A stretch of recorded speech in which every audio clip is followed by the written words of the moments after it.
Ladies and gentlemen, boys and girls, children of all ages, the IDPtipster.com presents to you the Dirty O Podcast.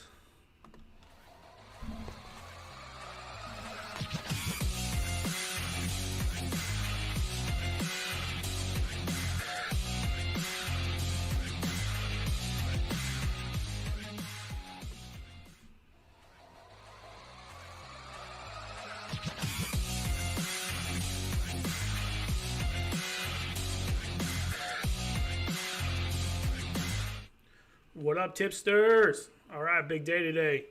We're going to go towards running backs that I think you should target after the top five. And some may be more in the second, third, fourth round guys that you're going to possibly go after. This is the second week we're doing this. I am going to tell you that this is going to be premium content real soon. Guys, we're going to do wide receivers. I'm going to do certain teams, maybe two per conference or per division in conference.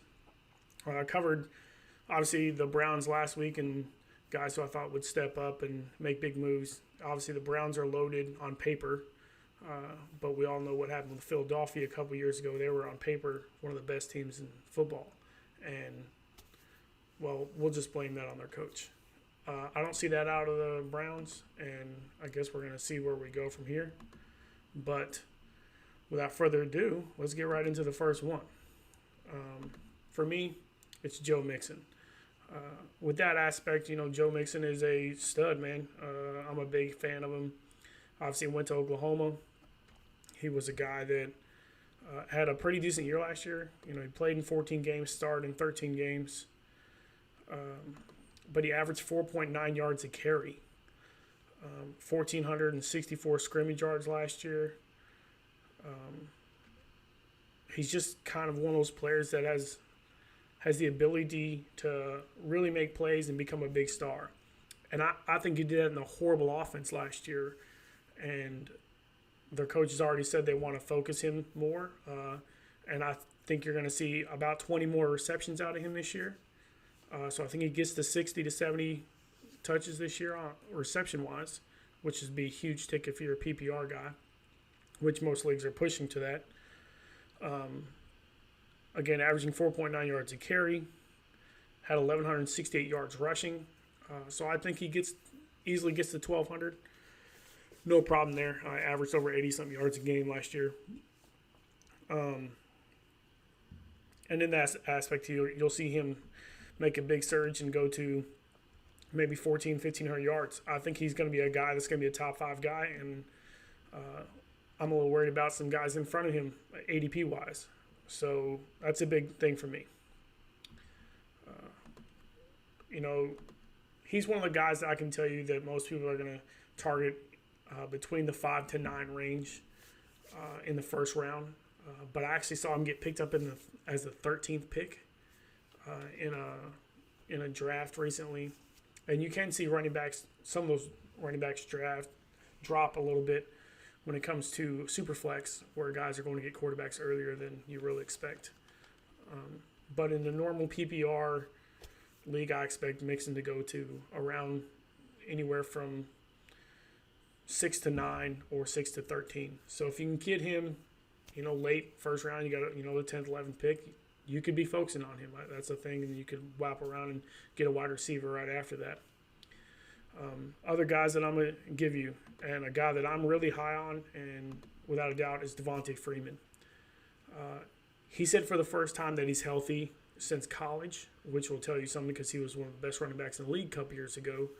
So if he says he's healthier and stronger now than he was even his breakout year, then I would tell you he's got to be a guy you target, especially when his ADP has him dropping to the third round and maybe even the fourth round in some aspect. I have him as a 39 ADP in some aspects, and I have him in a group where I think he's just going to show out this year. With Tevin Coleman gone, Ito Smith doesn't scare me at all for timeshare, and he's a focus in the offense. They paid him for a reason, and it's time to make that paycheck. So like I said, Devontae Freeman is a guy you have to go look at especially if you can get him in the third and fourth round. I mean, if I can get a guy who has potential RB1 status in the third or fourth round, he's going to be a steal. And I really think you can see that out of him. So you say what you want, you can figure out what you want to do with him. But like I said, he's the type of guy that I want to see go to, make big leaps. And he looked pretty strong towards the end of the season again last year too. So look at him to make a big leap again and get back to where he was. Next guy we're going to talk about is a guy that in his first season was the leading rusher until he got injured. Then he didn't come back till late last season, but he had some 20, 25-point games in fantasy at the last year, and you can't hide that. And that's Dalvin Cook. Now, biggest reason I tell you I think Dalvin Cook is a guy that you need to go get and possibly go get in the first round. And I'm not kidding you on this. He's a potential first round draft grade because of Gary Kubiak. When guys have Gary Kubiak as their guys, for an offensive coordinator, those players have just went leaps and bounds above what they normally do. And Dalvin Cook is that dude, man. And he's a pure talent. He's a guy who averages 5 yards a carry. You got to go after him, especially if you don't think that people are focused on him. And I don't think people are. I think he's hiding under the radar again, and you got to look at that. And if you get a guy that's hiding under the radar like Dalvin Cook and he could be a first-round guy, you go get him. Now, don't get me wrong. I don't think he lasts much deeper into the second round, if anything, because he's still the starting running back at a team, a playoff team. So he's a guy that you have to look at. And my next couple of guys are kind of guys that I will tell you that are a little bit of a sleeper. Okay, and where they were and where do we expect them to go. But you can't argue what they've done. The first guy is going to be Philip Lindsay. And the main reason I tell you about Philip Lindsay is because the crazy thing is he just had a 1,100-yard rushing season in his rookie season, and he coming into his own. I mean, if you got a guy that can pull those kind of stats in his rookie season, being an undrafted free agent, then you got to look at going after him. I mean, why wouldn't you? But the thing is he's dropping because of his wrist surgery he had, and people are having this mantra about him and not taking him because of guys like David Johnson. And if you got a 1,000-yard rusher at a guy who didn't start but I don't know, 8 games, I think. Yeah, he started 8 games last year. And he had 1,200 scrimmage yards. He wasn't great in a receiving game, but, he still had 47 targets in 9 starts, or in 8 starts. That's half the season, right? I get that he got injured at the very end. He played 15 games, so he started only 8 games, and you average 5.4 yards a carry. That's ridiculous, man. The kid's got breakaway speed. 65-yarder he broke last year. So he's a guy that you have to really look at making a big move. And there's just spots where he's way down the list of an ADP. I don't really get this. I don't know why he's so far down. But if you got an 1,100-yard rusher and he's got an ADP of 54, you're telling me he's a 5th rounder and he's only started 8 games? If this guy starts 14 games, which is kind of like the average for a running back right now, and he stays on that average, he's an RB2 at least, if not an RB1. He breaks 12, 14, 1,500 yards, no problem, especially at 6 yards a carry damn near. So that's a guy you have to go look at, especially with an ADP of 54, and people aren't really looking at him. So if you can go get this guy in the fourth round after you've got some receivers and whatnot, then you got to go get Phillip Lindsay. If you're kind of set at running back and you've got two receivers, why not go get Phillip Lindsay in the fifth round, who's projected at 54, barely the fourth round, right? Or at the end of the fourth round. So that's a guy you got to look at. And Phillip Lindsay, he's got too much production. For me, another guy, and without a doubt, I'm high on because I just don't think he has a whole lot of competition. And when he showed out last year, he showed out big time. And that's Aaron Jones. I mean, the guy was kind of a monster in yards per carry, guys. So he ain't got a whole lot of competition. He, without a doubt, will have a chance to show out there. And I think that they were really trying to figure out who was going to be the starter, when he first got there with Williams and see where he was going to be, how far he was going to move down the list. But the guy played and he balled out. And if you don't see that out of somebody, and you don't think that he's a guy to target, then you're wrong. I mean, he's got so much potential. He's good in the passing game. He was definitely a guy you wanted to grab towards the playoff part of the season because he kind of balled out. And he actually beat me in a league because somebody picked him up before me, and he went off for 100 and something yards late in the season. And that's rough to watch, man. And you don't want to see players, get picked up late in the season and literally destroy you. So, and that's what we saw out of Jones. And it was rough for me because I hate to lose. We all hate to lose. And that's why, that's the main reason why we're doing this. But, I mean, Aaron Jones kind of went bonkers mid-season last year. I mean, he had a 42-point game in fantasy.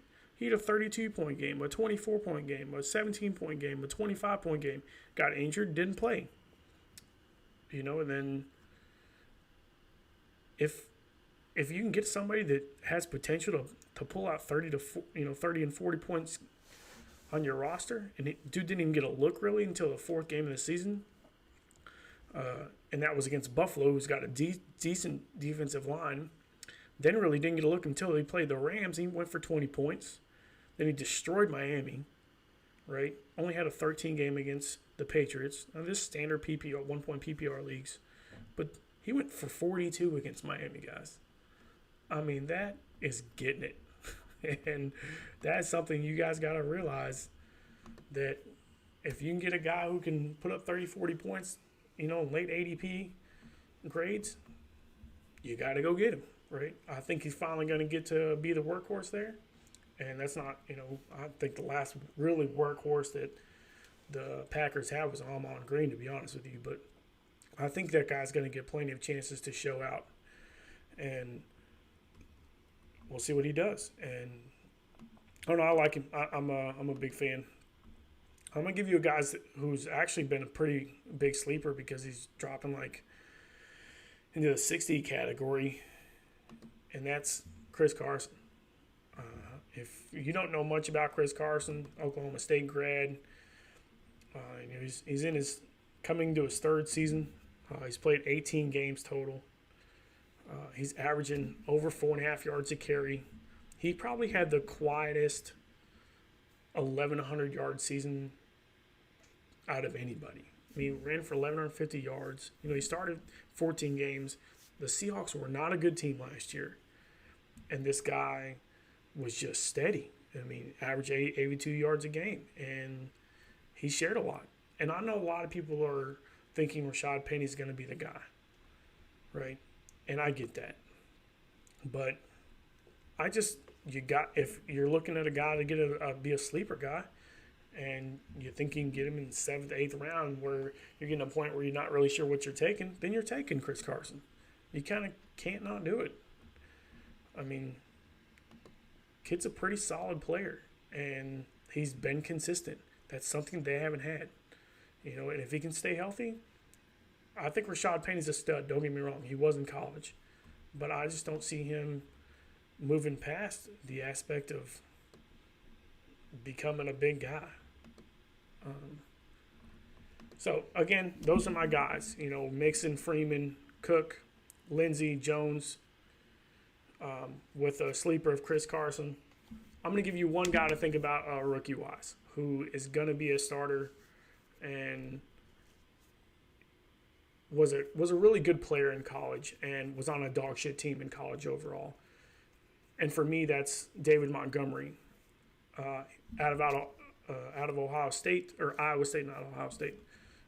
Iowa State, really good player. Hit 3,500 yards total scrimmage yards when he was in college. He averaged, 4.7 yards a carry out of college in a bad team. I mean, can you tell me how many players were drafted out of Iowa State?